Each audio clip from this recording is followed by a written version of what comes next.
Las elecciones en el Perú, desde la independencia en 1821, gracias a la visita del general Don José de San Martín, buscando nuevas rutas de comercio para los estados británicos, llega al Perú y nos emancipa. Y tal vez cambiar de un régimen de tiranía soberana, bueno, entre comillas, ¿no? Porque veníamos del imperio incaico desde el siglo XIV, siglo XV, con la dominación de la nobleza, donde bajo tres preceptos, Amayuya, Amaquea, Amasúa, el hombre andino no podía ser mentiroso, ser ocioso, ser ladrón. Tenía que trabajar exclusivamente para el imperio del Tahuantinsuyo, Antisuyo, Continsuyo, Chinchaysuyo, Collasuyo. Toda la vertiente occidental, ya que los incas no pudieron entrar hacia la selva, pero la zona de la costa y andina sí fue posible.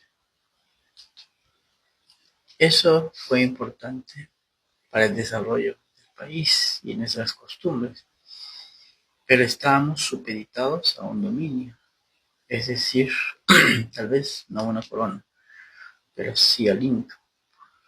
Las primacías de la agricultura eran para el rey, para los almacenes, y de ahí los mejores hombres, los hijos de los artesanos del pueblo, tenían que servir para la guerra, para construir las carreteras. Entonces había niveles y el gran fuerte era la comunidad que producía los alimentos en los campos. Entonces ellos no eran designados por una votación o elección donde las personas iban o sufragaban, sino que directamente, así como Manco Cápac y Maullo salieron del lago Titicaca, fueron los elegidos. Incluso entre su propia familia se integraban, se casaban para mantener su casta. Afortunadamente, o se esperaba que haya una buena administración, ¿no? Por eso se hicieron grandes edificaciones. Pero no se cuenta la historia de cuántos indígenas murieron en ese interín. Si uno se sublevaba o no acataba, pues tendría que ir, ¿no?, a la horca, a la hoguera, a una especie de sacrificio para el dios Inti, el dios Sol. Luego, con la conquista de España, ¿no?, la colonización, en el año 1562, luego del descubrimiento de América por Cristóbal Colón, llegan y empiezan a colonizar América. Surge el virreinato y se retira al Inca como gobernante principal y entra el virrey, representante de la corona española.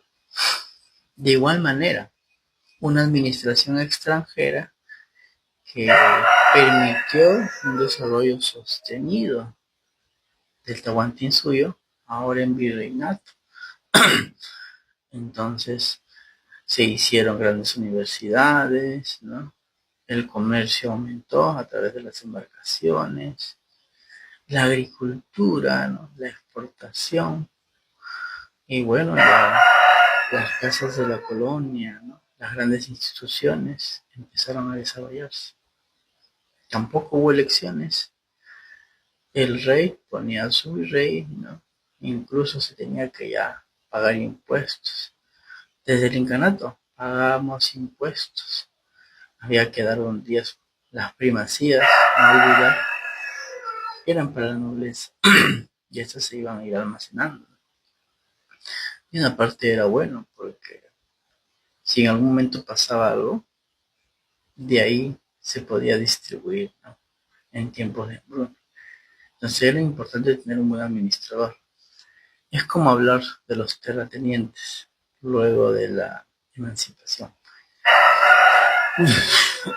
Llega 1821, nos independizamos y aparentemente somos libres, ¿no? Y ya podemos tomar decisiones, ¿no?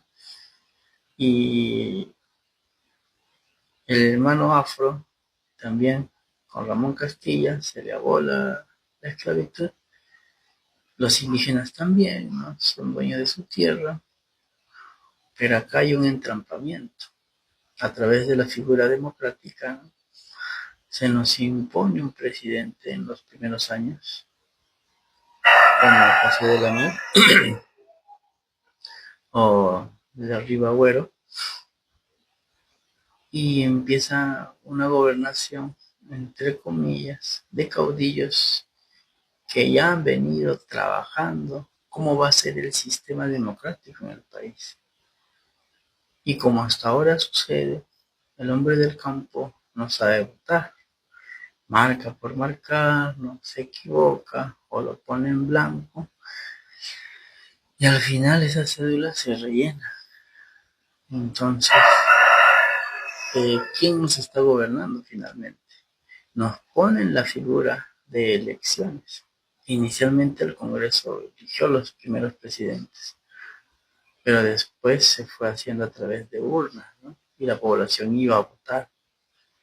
Pero realmente nuestro voto es valorado y tomado en cuenta, o es una manera de apañar una continuidad de dominio. Debemos sacar nuestras propias conclusiones por lo que sucede a lo largo del tiempo. ¿Qué es lo más importante?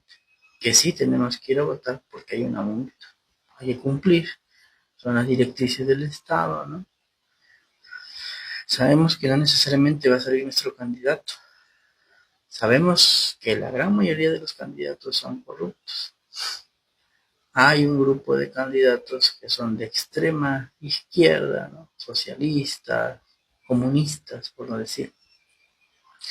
Pero ¿qué es lo que nos conviene como país, como Estado y principalmente como poblador, como ciudadano? Nos conviene un equilibrio en el sistema económico, en el sistema estatal. Que el siguiente gobernador, sea quien fuere, traiga la calma. Es decir, que este terrorismo, como de los 90 que existió a través de las bombas, ahora es un terrorismo civil a través de la extorsión, el sicariato. Calma, se detenga. Esa es la idea. Porque es extraño que en tanto tiempo no se haya podido solucionar. Quiere decir que alguien más permite que esto suceda libremente. Y alguien debe decir, bueno, hasta aquí nomás, ¿no? Ya hemos ganado suficiente, busquemos otras alternativas. El tema de la ética, de la moral es importante, pero nuestro país vive con la corrupción. Cuando hemos parado la corrupción, hemos parado Odebrecht, OAS, y con él se han detenido muchas obras, los cuales han impedido seguir trabajando. Las personas que viven de la construcción perdieron sus trabajos y los que están en mal camino tuvieron que tomar acciones de robo, de vandalismo, porque no sabían otra cosa que hacer. Entonces, si tú no puedes mantener ocupados a estas personas, van a buscar otras alternativas.